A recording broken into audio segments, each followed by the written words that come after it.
Audio Jungle.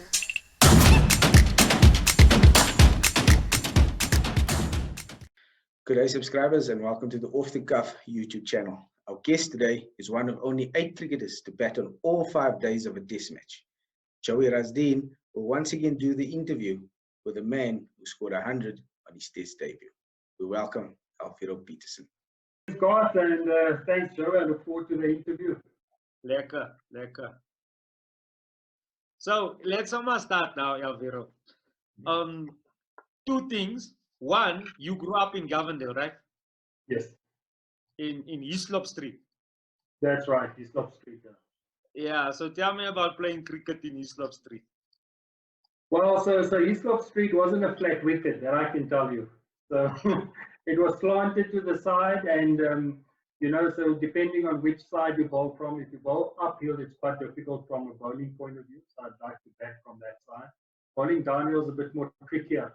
But Hislop Street is obviously where I grew up.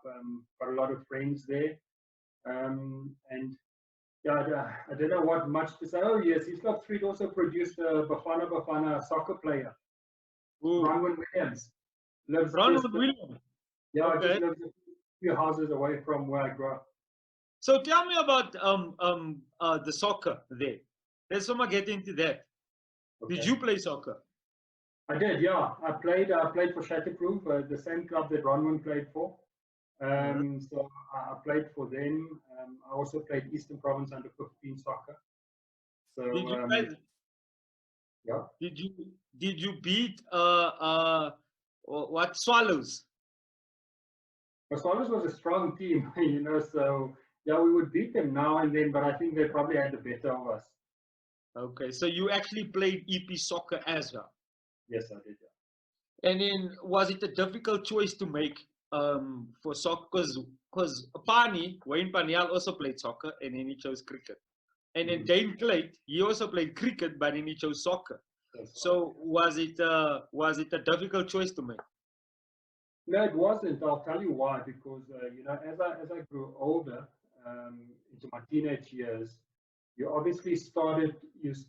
I needed to find a bond, a family, a group of friends, and also some mentors. And Galvindale Cricket Club provided that for me. Okay, so, wait.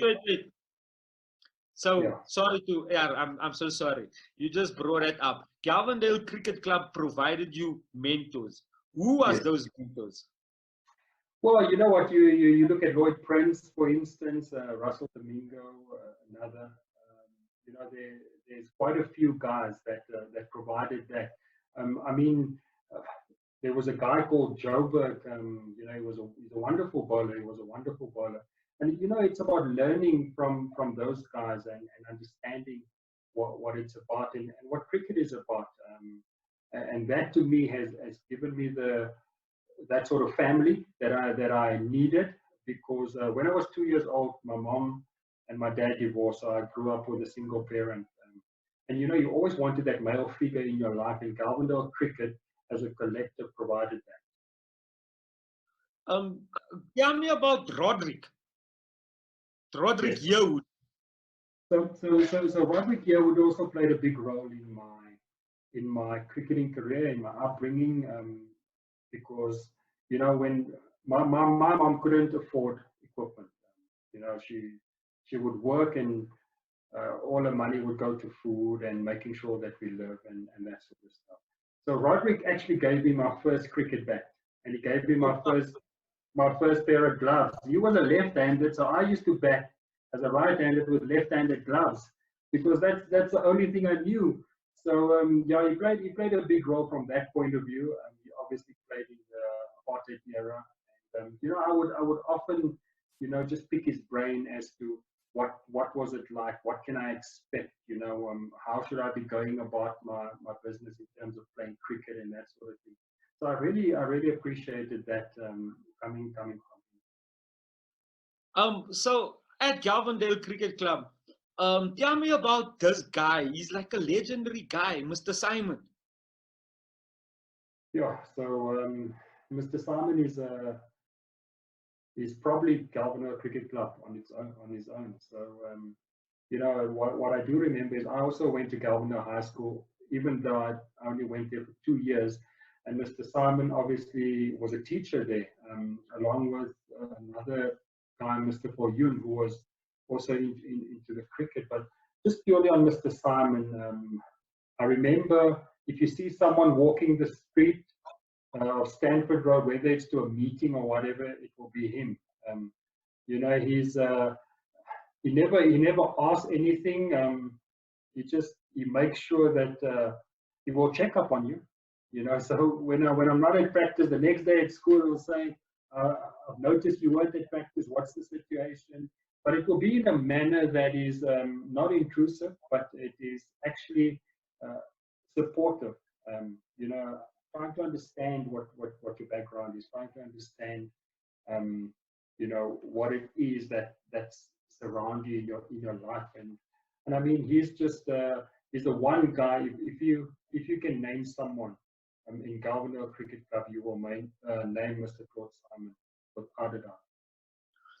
Wow. Yes, I want to go personally.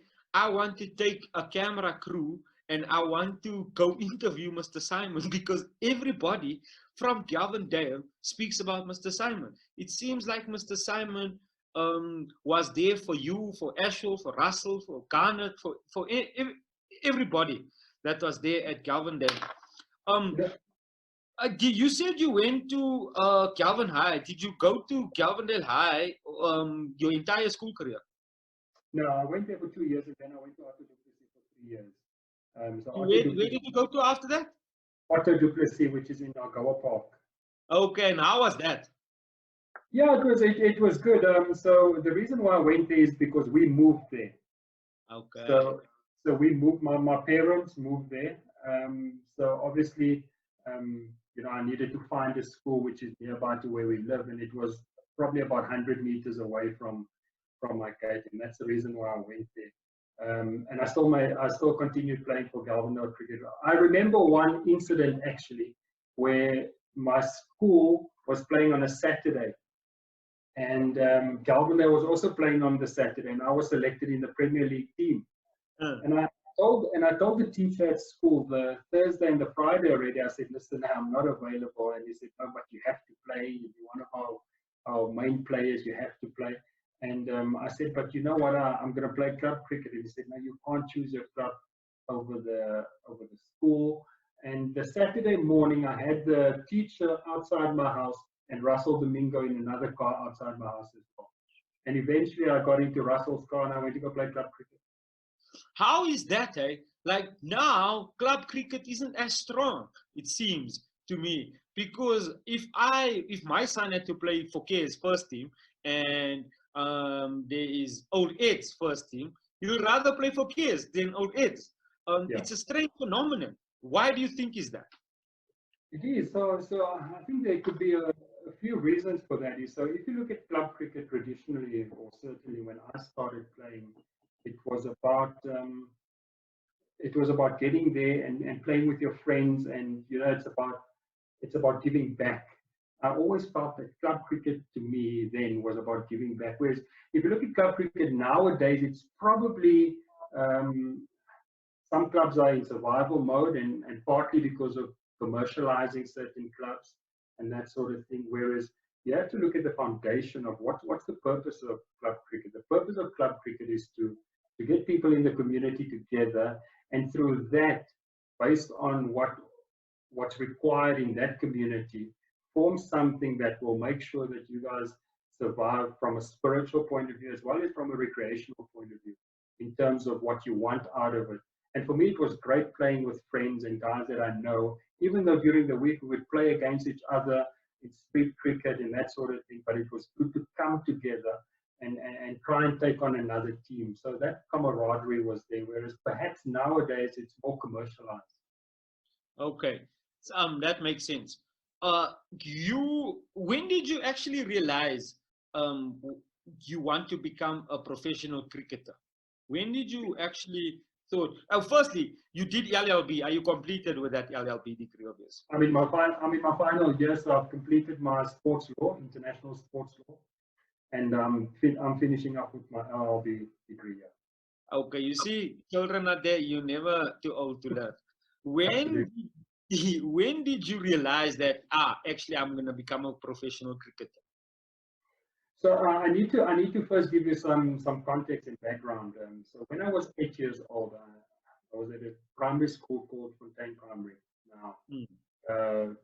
Pakistan played South Africa at St George's Park. Now, what the school said was, we will take kids to go watch the game or one day of the test match, but we will provide the transport. You will have to pay your own ticket to get into the ground. Unfortunately, my parents couldn't afford that, so I stayed at school. I had to stay at school, and every now and then I would just pop into the PE teacher's classroom. There was a small little TV there, and I'd just check what's happening. And we could do that because most of the kids were actually out to go watch the Proteas themselves. I couldn't. I had to watch At St. George's Park. Yes, at St George's Park. This is So, when Wakar Yunus and Wasim Akram was playing. absolutely. So Yeah. the one time I popped my head into the classroom, and South Africa just walked onto the field, and they're about to bowl their bowling innings. And I told the teacher, his name was Mr. Wayne Joster. I told him, I said, that's what I'm going to do. And he said, you won't do it. It doesn't happen to kids coming from this field. It's a dream. You have to forget about it. Where's this Wayne Worcester guy? I want to go find him and I want to introduce him. He's still around. He's still around. And I'll tell you, when I launched my foundation in 2013, and I went to the school to sponsor them and their sport, etc., he was there, and I said, and he told me, he said, you know what? I know I told you once what's going to happen and what won't happen, and you've actually proven me wrong. So, well done and that sort of thing. But that really started everything for me. Then when I grew up, going through the EP teams and making the EP Academy, I was also confronted then with a decision where I was left out of certain squads, etc. And Adi Barrel, who was the director of EP Cricket then, he told me, he said, you know what, you're not good enough. You won't be good. You're not good enough to become a professional cricketer. Wait, before you go any further, this was now the Lennon Emerging Academy. Yes, that's right. That's right. Yeah. And then there's this guy, I can't remember. I think his name was Mela. Mela, yes. Yeah, he was a coach. Mela is also a legend in our towns, and because he would pick us up from whether it's at your house or whatever, drive you to the Lennon Academy, wait there for the session to finish, then drive you back. And the academy was at UPE then, which is now NNMU. So, yeah, I mean, he's also played a big role in where I am today, and also making sure that, you know what, you're going to come to the academy. I'm waiting for you. Okay, so you went to the academy, and at the academy, AD, he said to you, "Nay, you're not good enough." Then you left, and then you went to Pretoria. Did you go to Pretoria at that time or afterwards? After, just a few months later. I went to Pretoria. I got a contract with East Cricket Club, where Nigel Brouwers also played. He was there at the time, so I went there on a 3-month contract, and after the 3 months, they extended my contract. Then I started playing Titans Colts, which is basically the C team, and then into the B team, and also getting into the A team was also an episode that I can clearly remember. So tell us about that episode. Wait, before you tell us about that episode, so there was basically lots of odds against you. Yes. And then you overcame these odds. I want to know, because there's just something about this Galvindale in that 50 square kilometer area where guys just overcome these odds that they faced. What would you say, in your experiences and observations, those fiber in the air is in Galvindale? because you made certain points. You spoke about Ella, Malcolm van Eck. His name, I think his name is Malcolm van Eck, right? You spoke about him, and you spoke about Mr. Simon. You spoke about how the love for Galvin Cricket Club, so much so that you'd rather play for Galvin than for your school. That fiber, what is that in the area there? Because also you said that you basically were, your mother was a single mother. So there had to be some sort of influences around. And that's what I want to hear about. Yeah, so, so you know, Galvin is a tough place to grow up. And just the other day, I told one of my friends, I said, you know, if I could, when I grew up, I always said that I wish I grew up in a rich family where, you know, if I wanted a cricket bat or cricket gloves, I could have it and not wait 3 or 4 months to get it. But looking back, I'm actually happy that it happened to me. I'm blessed that it happened to me because it's the greatest life lesson that I could have had. And the reason for that is it's almost like you can draw a line. Whereas on the one side you have the gangsterism, the drugs and all of that. And on the other side you have the guys that says, come on, let's move away from that. Let's get into a situation. Let's play sport. Let's do something.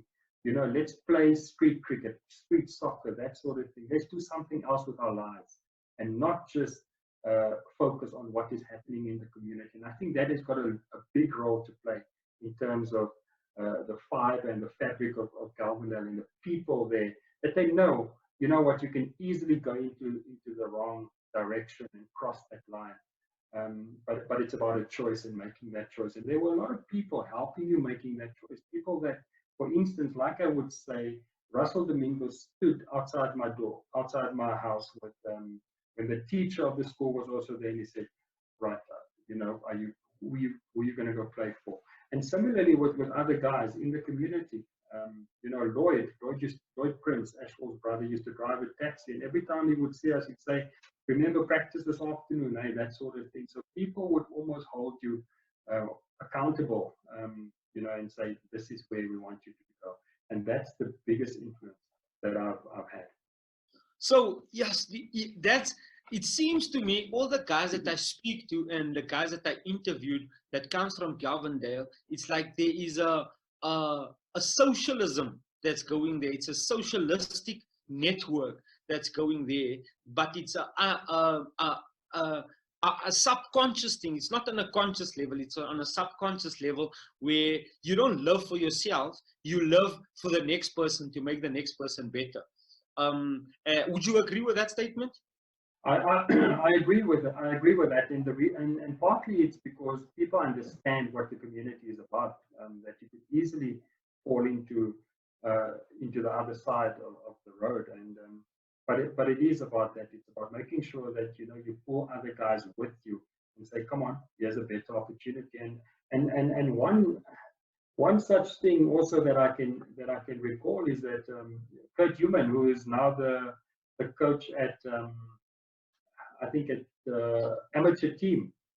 You know, yes. the one time I was down in P and I said, Kurt, come on, I've got something for you. Yeah, I know Kurt. Kurt is a quiet guy, man. Yes, yeah. Let's move up with me to Pretoria, and you know, I'll set you up with coaching and that sort of thing. So it's always about how you can help other people.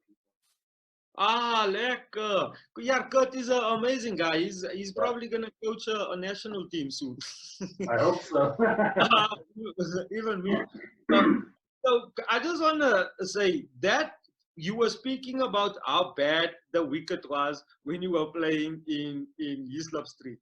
That 500 partnership with you and Ashwell Prince, that must have been a flat wicket, bruh.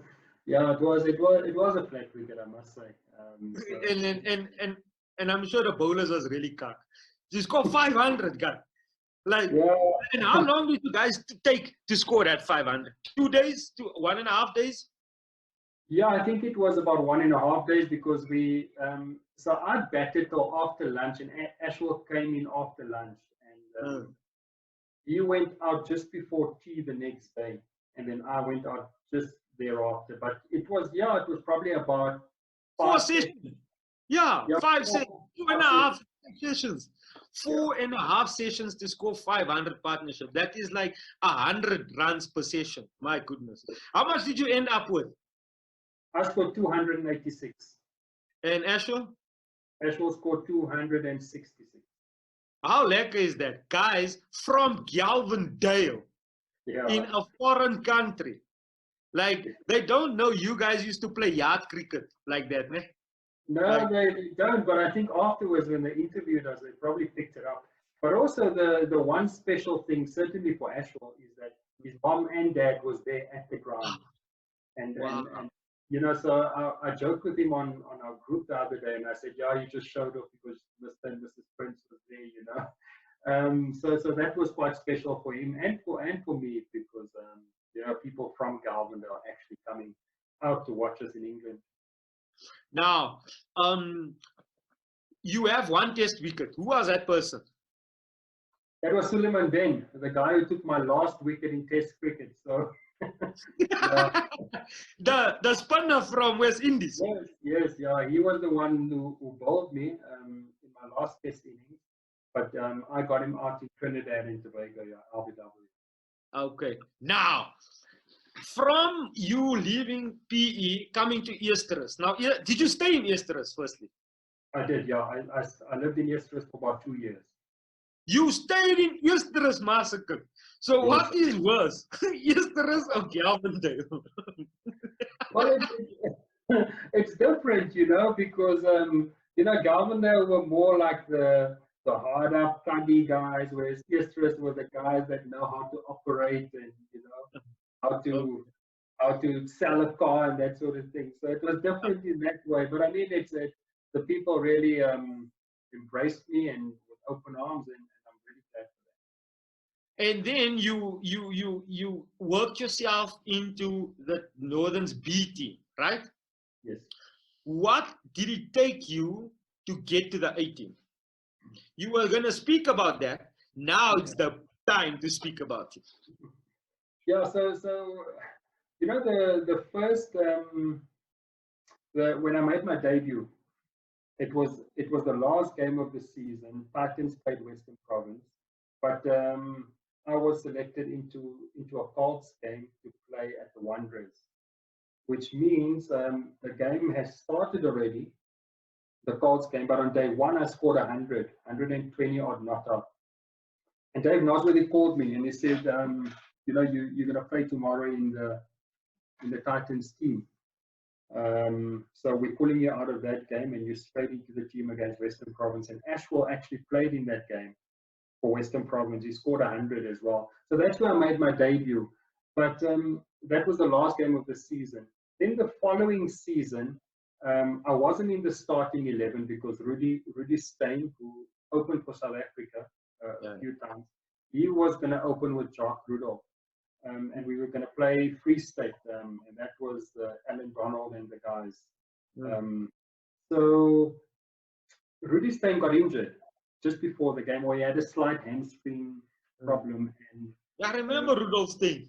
Yes, and he said that you know, he's going to make sure he gets the hamstring sorted, so he won't play in that game.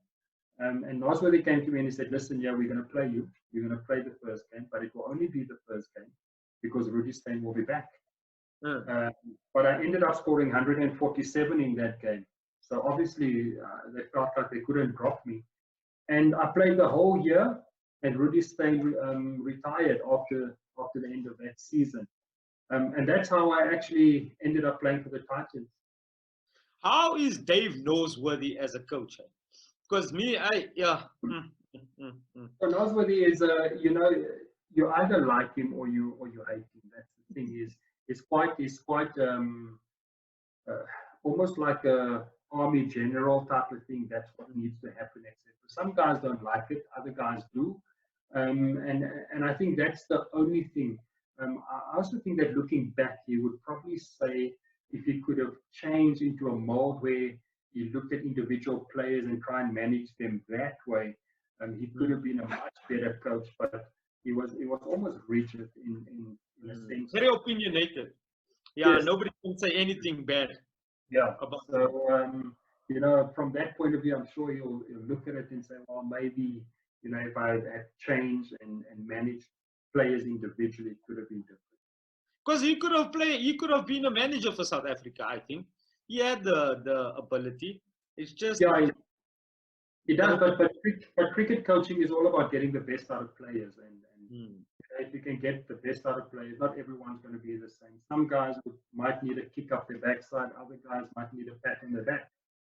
So, you know, from that point of view, I think perhaps it could have been different. So you made your debut in India, and just ignore the next comment. Don't get upset. But you made your debut in India. I actually made money on you scoring 100 on your debut. Nobody knows, because you know that time it was Ladbrokes and stuff. Because the odds of you scoring 100 in Calcutta on debut was bruh. And I was like, yay, this is a quite thing. Yeah, this is a quite thing. Now we've known that there's an underworld. There's a whole type of underworld about that. Would you say coming from Galvindale and staying in Easterus helped you in that scenarios? Yeah, well, firstly, in terms of the underworld and the betting and that sort of stuff, it's real because I've had the experience of it, so it's quite real, and you always try and do the best in terms of that situation, even though ultimately, you know, people will always, if they look at that, for instance, they will look at it through the lens of the more, I'm just trying to get the right word, the more extreme side of it. Whereas I hear you. There are small things in between that plays a massive role in it as well. So therefore, you will see that there's a lot of people that might be prosecuted for it, and the prosecution is more about the guys that actually go out and try and fix those matches and try and earn money from it. So there's an intent to do that. Whereas, for instance, if you don't report correctly, you could be charged as well under the. Yeah. Okay. I understand it. But leave that. Yeah, Alviro, leave that. I just wanted to tell you that I bet on you when you scored your 100 in Calcutta. Tell me about that. Yeah, so there's also a story there. Tell us that story. The night before, Boucher pulled up with a back injury, and you know, so the night before I was told you're going to play the next day. So obviously I didn't even sleep and that sort of thing. Okay, you're telling me. Yeah, the reason why the odds were so high, I didn't know this. So that's why the odds are so high. Like, this guy is okay. Now you can continue. So yeah, I was told the night before, and then I couldn't sleep that night because you're thinking all I wanted to do was play Test cricket. And then we won the toss. We went into bat, and you know, yeah, it was just one of those things where, to be honest with you, I can't even recall every single scoring shot, but I can recall one. I was on 99, and Amish Mishra bowled the leg spinner, Indian leg spinner bowled one. I clipped it to mid-wicket. I wasn't going to take the single, and Hashim Amla just came and he said yes, and I ran through. And that single to me was the longest single in my history of cricket, because, you know, everything that I've worked for, that I had to overcome, etc., was in that single. And it was really a great moment for me. I think I was still thinking about it when the next delivery came and I nicked off 400, but you know, I managed to get there, and it was a great feeling. It was stuck against the world #1 Test team in their own backyard at that stage. So it was a good 100, and you know, I'm glad I got there. And that's you. Most of your innings that you opened for South Africa, you opened with Graham Smith, right? Yes, yeah, most of it. Yeah. Most of it. This is something that's irritating to me, and because I know you as a friend, I can tell you. Don't you think your test average is a bit lower than what it should have been? Yeah, I do. You know, so I think I averaged just under 35 in test cricket. Yeah, 35. Yes. So I do feel so. You know, I'm not going to make the excuse of test opening is the hardest position in the game and that sort of thing, especially in South Africa. Yes, it is, but I chose to be a test opener. I chose to be an opening batsman. And you always look back at it and say, yeah, I think it could have been higher. It should have been higher. But, you know, you also, the other side of the coin, you can say, I've contributed in some way to South Africa becoming world #1 and staying there for a long period of time. But I mean, the thing with cricket and professional sport is you're never satisfied. Absolutely never. I've scored over 24,000 runs. First class. I scored 30,000, you know. So but now here's my irritation. Here's my irritation, right? For me, you more like a number 4, number 1 down, number 4 type of batsman, because that's how you can take the bowlers on. You're not really an opening batsman. You're more a middle or like a top order batsman, not like an opening batsman. And here's my thing. It's like it felt to me that if I'm not going to be an opening batsman, I won't make South Africa. And that's no fault of yours. It's the fault of the system. So if it was any other, I know I'm going to get flack for this, but if you were a white bra, then they wouldn't have made you just open. They would have maybe made you do similarly with Herschel Gibbs. It's like it feels to me it was a setup for failure. Yet you didn't fail. Yeah. So the I would have preferred to bat 3 or even number 4, but I mean those positions were locked in by Carlos and Amla. Okay. So I would have liked to have done that, because in first class cricket, batting at number 3 and number 4, I think I average over 45, whereas my career average is 40. So you know, you can clearly see the difference. But I mean, it's I opened most of my career, and if I wanted to play for South Africa, that was the place. Even though Mark Boucher got injured, I still had to go out there and go open. Ashwell Prince was the current opener then, and then they moved him down for me to open. See, that's what I was talking about. Yeah. It seems like it feels to me, hopefully Graham is going to change that, but it feels to me that they set up non-white players for failure by batting them out of position, by bowling them out of position, and it's quite irritating. And it's a subconscious thing. They don't even see that they're doing it, and that is a problem for me. But our time is almost up, Alviro. Can you believe that? Our time is almost up. So I just want to, from the horse's mouth, who do you think we should look out for in the next couple of seasons as cricketers, the talent that you've seen? So Joey, without mentioning too many names, I'll mention some guys in the current system. You know, Petersen, the guy from Free State, I believe he moved now to another franchise. But I think Petersen. Oh, the other Petersen. Okay, yeah. So I think he will be one to look out for. Hamza as well will be Zubair, yeah, we know that he hasn't really scored the runs in Test, but I think he's one of those players that's got it all. If you just look at him, he's quite sound in that. But and then the other side of it, I want to say that, you know, from a cricket point of view, we mustn't jump too quickly on guys and say this one will do it, that one will do it. We have to give guys an opportunity to really understand what the game is about, because playing at amateur level is different to playing at franchise level. Also, playing your first season at franchise level is much easier than playing your second, third, and fourth, because people start knowing, you start working it out, and start understanding what it's about. So it's about giving guys an opportunity to know what they're about and understand what makes them tick. Australia has done it well in the 90s and early 2000s, where they've actually selected guys almost at the back end of their career And they know that if they bring them into the system, they know exactly what's required of them.